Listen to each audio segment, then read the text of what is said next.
कोलकाता के RJ medical college और अस्पताल में घटित जघन्य अपराध ने पूरे देश को स्तब्ध कर दिया।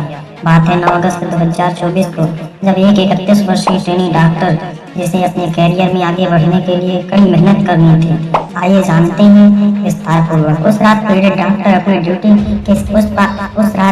अपनी ड्यूटी के बाद सेमिनार हॉल में आराम कर रही थी।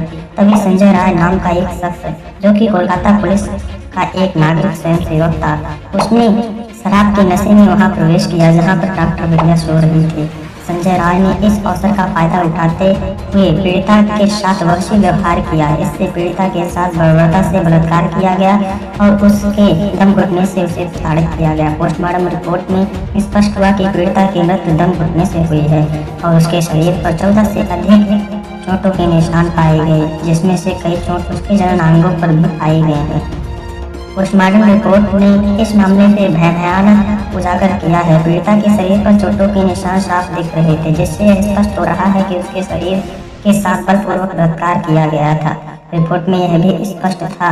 पोस्टमार्टम रिपोर्ट ने इस मामले की भयानकता को उजागर किया। पीड़िता के शरीर पर चोटों के निशान साफ दिख रहे थे, जिससे यह स्पष्ट हो रहा था कि उसके साथ बलपूर्वक बलात्कार किया गया था। रिपोर्ट में यह भी कहा गया कि पीड़िता के शरीर में एक सफेद गाढ़ा तरल पदार्थ अर्थात वीर्य पाया गया, जो कि मानव के शरीर पर पाया जाता है, जिसे स्पर्म के नाम से भी जाना जाता है, जो यौन उत्पीड़न की पुष्टि करता है। पीड़िता की आंख में कांच के टुकड़े पाए गए और उसके गले पर उंगलियों के निशान भी थे, जिससे यह स्पष्ट होता है कि उसे गला घोटकर मारा गया था।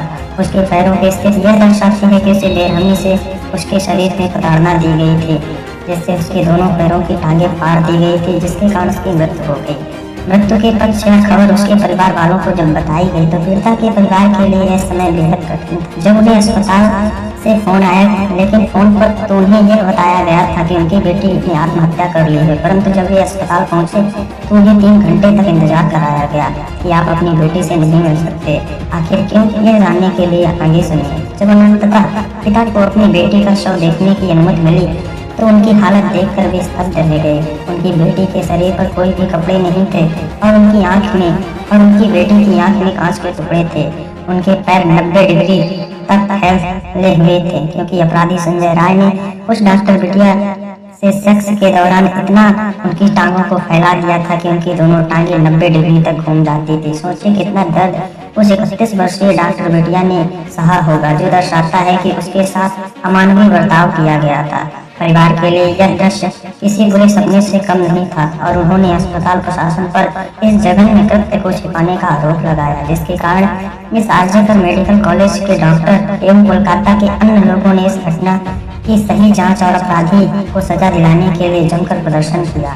और यह घटना ने पूरे पश्चिम बंगाल और देश भर में आक्रोश पैदा कर दिया, जिसके पश्चात डॉक्टरों, नर्सों और आम जनता ने इस बर्बरता के खिलाफ जोरदार प्रतिदिन विरोध प्रदर्शन किया, जिससे राज्य सरकार ने महिलाओं की सुरक्षा के लिए नए कदम उठाने की घोषणा की है, जिससे अस्पतालों में रिटायरिंग रूम और CCTV की निगरानी जैसी सुविधाओं की स्थापना शामिल है। इस घटना की गंभीरता को देखते हुए कलकत्ता उच्च न्यायालय ने इस मामले की जांच को CBI central bureau of agency को सौंप दिया है। इससे उम्मीद है कि दोषियों को जल्द ही सजा मिलेगी और पीड़िता को न्याय मिलेगा। इस भयानक घटना ने देश में महिलाओं की सुरक्षा और न्याय व्यवस्था पर गहरे सवाल खड़े कर दिए हैं, जिससे समाज पर भारी प्रभाव पड़ा है। इस घटना ने समाज में गहरे घाव छोड़े हैं। यह न केवल एक परिवार के लिए त्रासदी थी, बल्कि यह पूरे समाज के लिए एक चेतावनी है कि महिलाओं की सुरक्षा के प्रति हमें और अधिक सतर्क होने की आवश्यकता है। इस घटना के बाद राज्य और केंद्रीय स्तर पर कई नई नीतियां लागू की जा रही हैं, जिनका उद्देश्य कार्यस्थल पर महिलाओं की सुरक्षा को बढ़ाना है। अभी भी पीड़िता के परिवार को न्याय का इंतजार है और पूरा भारत देश इस घटना के प्रति संवेदनशील है। न्याय के प्रति समाज का आक्रोश इस बात का संकेत है कि हम इस तरह की घटनाओं को कभी भी स्वीकार नहीं कर सकते। यह घटना एक उदाहरण है। हमें महिलाओं की सुरक्षा और न्याय व्यवस्था के लिए सुधार के लिए निरंतर प्रयास करना चाहिए। इस घटना से बने रहने के लिए एवं अन्य वीडियो देखने के लिए हमारे इस चैनल को सब्सक्राइब कर लें।